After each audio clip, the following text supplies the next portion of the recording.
And I'd love to hear from some team leaders on what brings people joy when they are having a hard day. So we're really going to look at it. What is it that brings you joy when you are having a hard day? So did you end up being our team leader? After many tries, so Justin is our team leader. Justin, Miles is coming over with a microphone. We want to hear what brings your table joy when you're having a hard day. Not having to speak in a microphone. This is a hard day, Justin.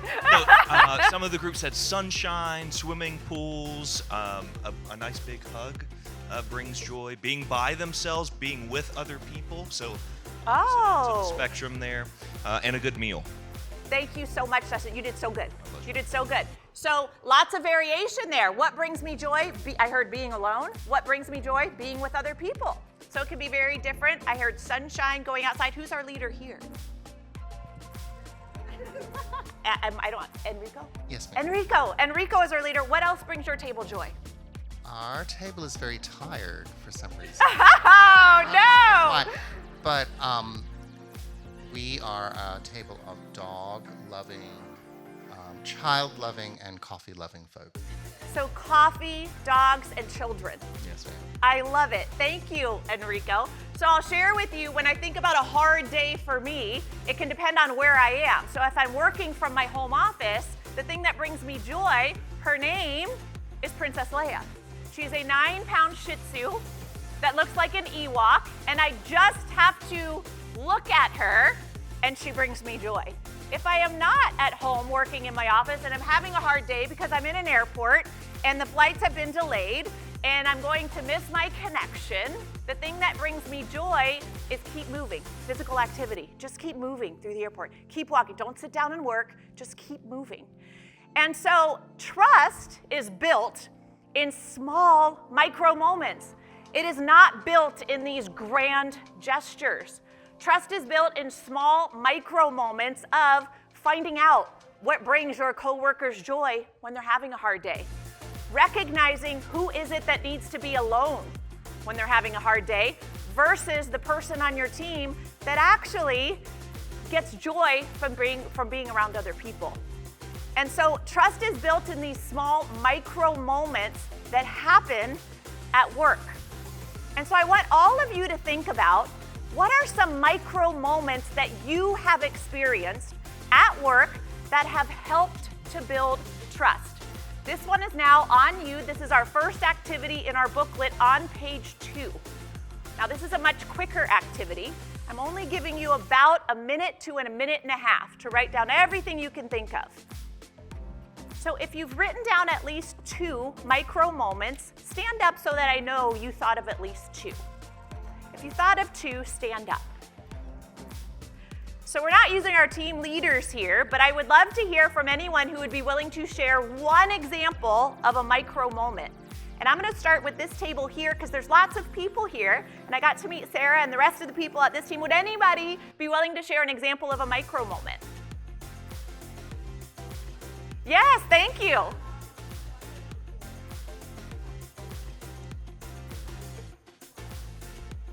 Breakfast with Mariah on Wednesdays. Here comes the microphone. So breakfast with Mariah on Wednesdays, and then I also have like this big project team meeting, and usually involves a lot of after meeting communications, and that's when I go to Allie and I tell her all the things I need, and then we have these little micro moments of, okay, frustration, but how do we get to a great experience afterwards? So those are my 2 micro moments. So I think that second micro moment I heard was lots of plans, lots of debriefing, and then it's a sharing of what's happening right now. We're frustrated, but let's come together and know what we need to do to move forward. Yes. I love it. Thank you so much. Your whole table can sit down. My whole table. And how about this table? Who would be willing to share one micro moment? No one's making eye contact with me.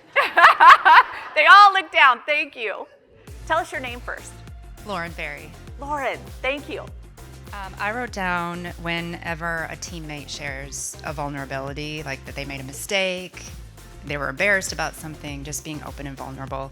And also hugs. That's the best thing about coming to the office, is seeing people you haven't seen in a while, and people are so willing to give hugs. Yes, so Lauren, what I hear you say is when someone might feel vulnerable and uncomfortable in sharing, oh gosh, I made a mistake, that's actually building trust. so what we know about vulnerability is that vulnerability feels uncomfortable and scary, but it looks like courage when we see it in other people, and you're exactly right. It builds the trust on the team. Thank you very much. You can sit down. How about one more table here? Thank you. Thank you for volunteering. My name is Kim Carmichael. I put when someone asks you a question and actually listens to your answer.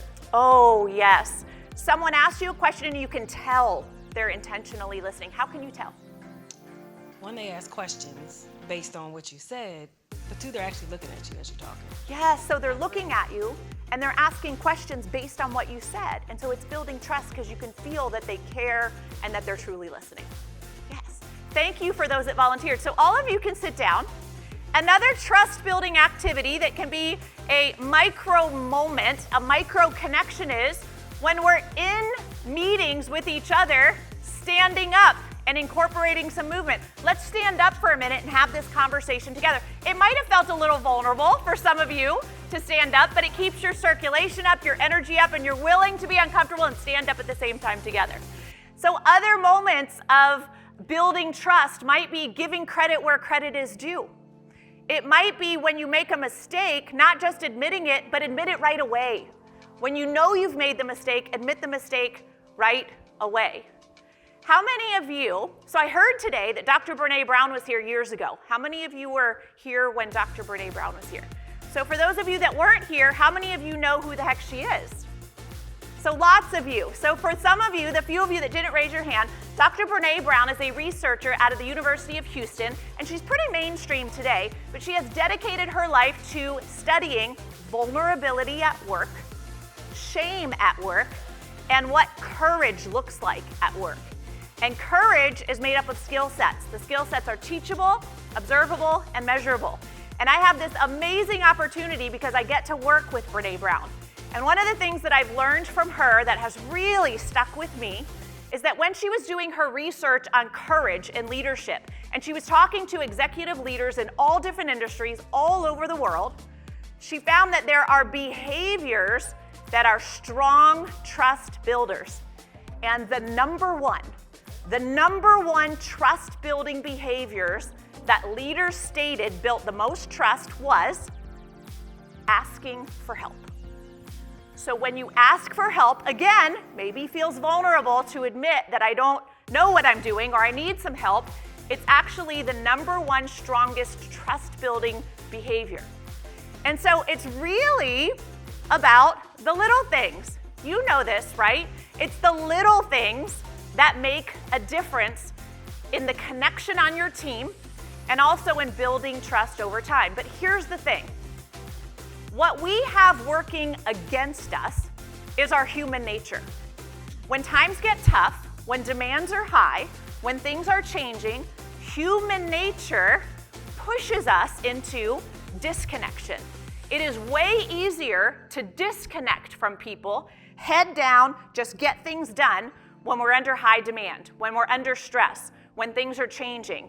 It's a feeling of, I don't have time to go give somebody a hug. I don't have the time or even the energy to go talk to someone about what's going on. I don't really feel like admitting that I made a mistake. I'm gonna go to my office and my workspace, head down and get through the checklist. And you can get stuff done, but that is our default behavior, human nature-wise, when we're experiencing change, stress, and high demand. And so it's so important for us to have self-awareness around that. That when we're facing high demand, when things feel stressful, remember, it's the little things that really make a difference.